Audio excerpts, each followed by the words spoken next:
Halo semuanya, pada kesempatan kali ini kami akan membahas chapter 13 yang berjudul Recognizing Employee Contribution with Pay atau mengakui kontribusi karyawan melalui sistem pembayaran. Bab ini menjelaskan bagaimana organisasi memberikan penghargaan kepada karyawan melalui kompensasi berbasis kinerja atau yang biasa disebut sebagai incentive pay.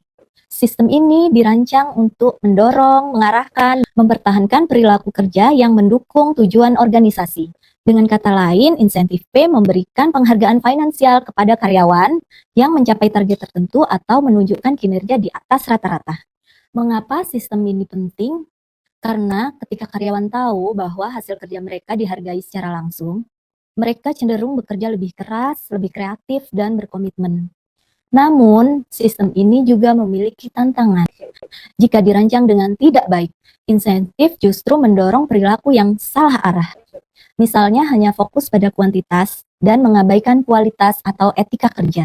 Agar pembayaran insentif dapat benar-benar memotivasi karyawan untuk dapat berkontribusi terhadap keberhasilan organisasi, maka sistem ini harus dirancang dengan baik. Untuk membuat sistem yang efektif, ada beberapa prinsip utama yang harus diperhatikan. Yang pertama, ukuran kinerja harus sejalan dan selaras dengan tujuan organisasi.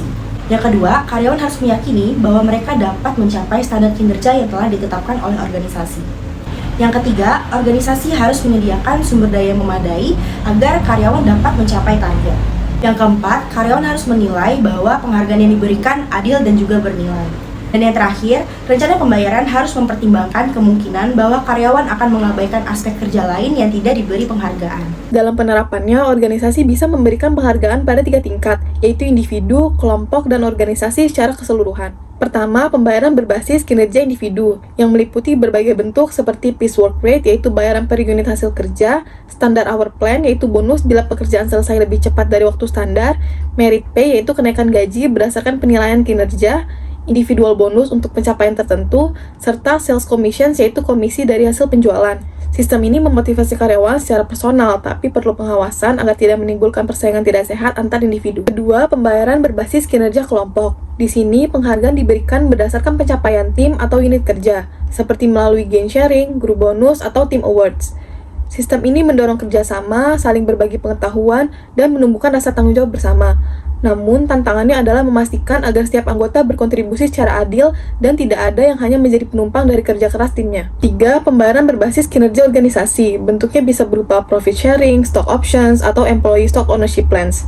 Sistem ini menghubungkan imbalan dengan kinerja perusahaan secara keseluruhan seperti laba dan harga saham. Keuntungannya, karyawan akan merasa menjadi bagian penting dari keberhasilan perusahaan. Tetapi karena laba dan harga saham bisa naik turun, sistem ini juga memiliki risiko tinggi dan lebih cocok bagi organisasi yang berorientasi pada pertumbuhan dan inovasi. Kemudian, untuk menyeimbangkan semua ukuran kinerja tersebut, banyak organisasi menerapkan pendekatan balance scorecard. Pendekatan ini menilai kinerja dari 4 perspektif. Yang pertama ada keuangan, pelanggan, proses internal, serta pembelajaran dan pertumbuhan.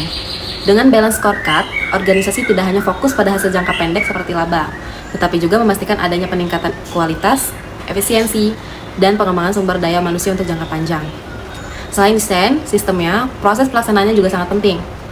Program insentif hanya akan berhasil jika ada komunikasi yang jelas, partisipasi karyawan, dan transparansi.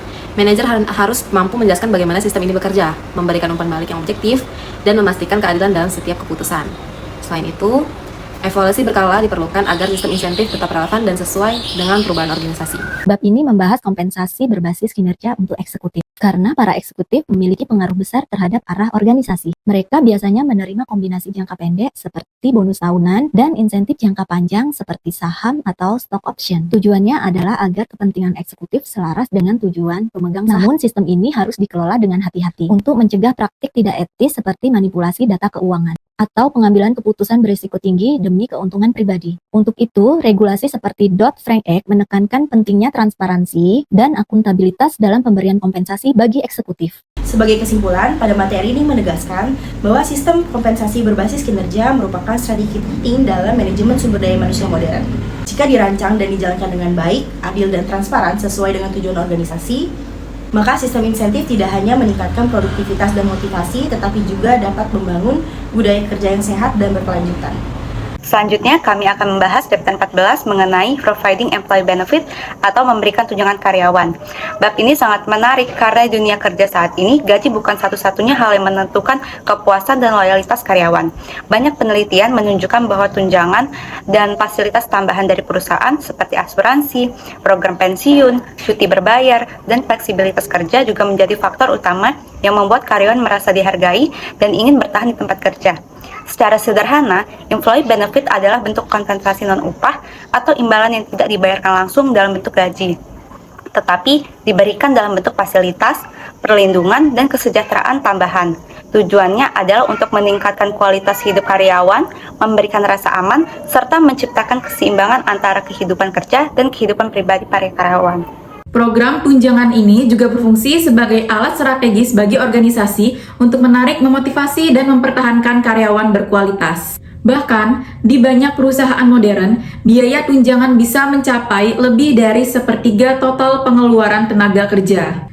Karena itu, pengelolaannya harus dilakukan secara hati-hati, efisien, dan transparan. Baiklah, selanjutnya kita akan membahas kategori tunjangan yang pertama, yaitu tunjangan wajib atau legally required benefits. Jenis tunjangan ini diatur oleh undang-undang dan menjadi bentuk perlindungan dasar bagi karyawan. Beberapa contohnya adalah: yang pertama ada asuransi sosial atau social security yang memberikan jaminan bagi karyawan saat pensiun, cacat, atau meninggal dunia. Kemudian yang kedua adalah asuransi kompensasi pekerja atau workers' compensation, yaitu perlindungan untuk karyawan yang mengalami kecelakaan atau penyakit akibat pekerjaan. Kemudian yang ketiga adalah asuransi pengangguran atau unemployment insurance, yang memberi tunjangan sementara bagi karyawan yang kehilangan pekerjaan tanpa kesalahan pribadi. Dan yang terakhir adalah jaminan kesehatan dasar, seperti program Medicare di Amerika yang menjamin akses perawatan kesehatan untuk karyawan. Tujuan utama dari tunjangan wajib ini adalah memberikan rasa aman ekonomi dan sosial kepada tenaga kerja dan keluarganya. Kemudian, kategori tunjangan yang kedua adalah tunjangan sukarela atau optional benefit. Inilah bagian yang sering membuat satu perusahaan terlihat lebih menarik dibanding perusahaan yang lain. Beberapa contohnya adalah: yang pertama adalah asuransi kesehatan tambahan, seperti perawatan gigi, mata, dan asuransi jiwa. Selanjutnya, yang kedua adalah program pensiun perusahaan yang membantu karyawan mempersiapkan masa pensiun mereka. Kemudian yang ketiga adalah program cuti berbayar, seperti cuti tahunan, cuti sakit, cuti keluarga, dan cuti melahirkan. Kemudian yang keempat adalah program fleksibilitas kerja, misalnya jam kerja fleksibel, kerja jarak jauh, atau work from home. Dan yang terakhir adalah program kesejahteraan atau wellness programs, seperti fasilitas olahraga, konseling kesehatan mental, atau kegiatan kebugaran di tempat kerja. Dengan menyediakan berbagai tunjangan ini, perusahaan dapat meningkatkan loyalitas dan keterikatan karyawan terhadap organisasi, karena mereka merasa diperhatikan bukan hanya sebagai pekerja, tetapi juga sebagai manusia yang mempunyai kehidupan di luar pekerjaan. Namun, merancang sistem tunjangan yang efektif bukan hal yang mudah. Perusahaan harus menyeimbangkan antara kebutuhan karyawan, kemampuan finansial organisasi, dan tujuan bisnis. Program tunjangan yang ideal harus adil, relevan dengan kebutuhan berbagai kelompok usia, dan dikelola dengan efisien agar tidak membebani biaya operasional. Salah satu pendekatan yang banyak digunakan saat ini adalah cafeteria style benefit plan. Dalam sistem ini, karyawan bisa memilih sendiri jenis tunjangan yang paling sesuai dengan kebutuhan mereka, seperti halnya memilih menu di kafetaria. Pendekatan ini memberikan fleksibilitas dan rasa kontrol bagi karyawan, sekaligus membantu perusahaan mengatur biaya secara lebih efektif. Selain desainnya, komunikasi juga sangat penting. Perusahaan harus menjelaskan secara jelas manfaat yang diterima karyawan agar mereka benar-benar memahami nilai dari program tersebut. Seringkali karyawan tidak menyadari betapa besar manfaat yang mereka peroleh karena kurangnya informasi dari pihak perusahaan. Di era modern, tantangan dalam memberikan tunjangan semakin kompleks. Biaya kesehatan terus meningkat membuat perusahaan perlu mencari alternatif seperti managed care atau health saving account. Selain itu, perubahan struktur keluarga dan tenaga kerja, misalnya meningkatnya jumlah pekerja perempuan, orang tua tunggal, dan generasi muda menuntut tunjangan yang lebih inklusif dan fleksibel.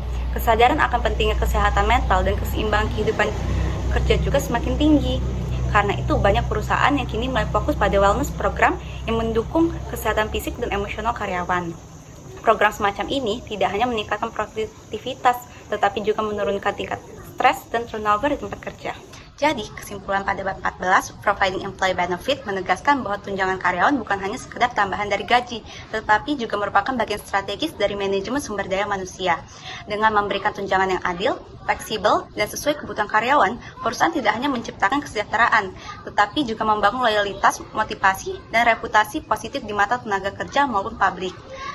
Tunjangan yang baik adalah investasi jangka panjang, bukan hanya untuk karyawan, tapi juga keberlanjutan dan kesuksesan perusahaan.